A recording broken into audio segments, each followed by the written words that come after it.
Nos travaux sont vraiment des travaux qui se focalisent sur la navigation et la mémoire spatiale. Par rapport à la découverte, nous nous intéressons à ces cellules de lieu et plus particulièrement à la genèse de ces cellules de lieu. Quelles sont les informations sensorielles qui sont utilisées par le cerveau pour mettre en place cette connaissance, je dirais, cette mémoire spatiale du cerveau, cette représentation mentale de l'environnement. Et en particulier, nous intéressons au rôle d'une structure qui est le cervelet.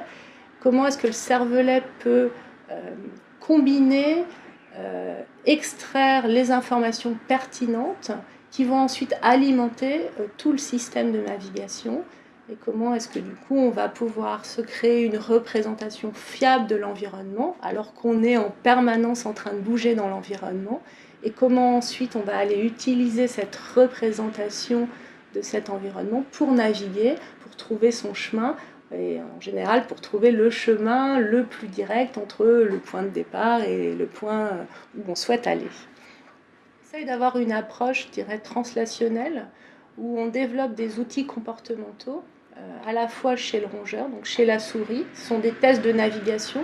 L'animal doit retrouver son chemin dans l'eau ou dans un labyrinthe à sec. Et on a adapté les mêmes tâches chez l'homme en utilisant la réalité virtuelle. Et on a des sujets qui doivent, je dirais, utiliser comme un jeu vidéo.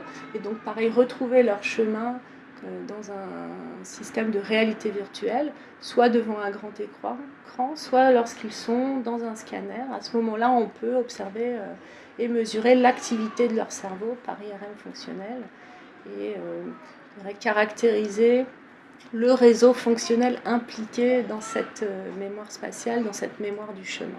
Nous avons un test qui s'appelle le Star Maze, parce que c'est un labyrinthe en étoiles qui donc a été développé chez la souris, adapté à l'homme en réalité virtuelle, qu'on a déjà testé avec des patients, en particulier des patients Alzheimer.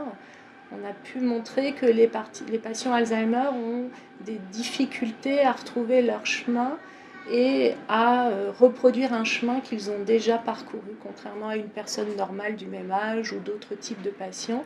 Et donc on aimerait effectivement à terme automatiser ce test, lui donner une fiabilité de telle sorte qu'il soit potentiellement utilisé dans des centres mémoire. Ce serait effectivement formidable que la mémoire spatiale fasse partie des outils diagnostiques pour des pathologies comme la pathologie Alzheimer par exemple.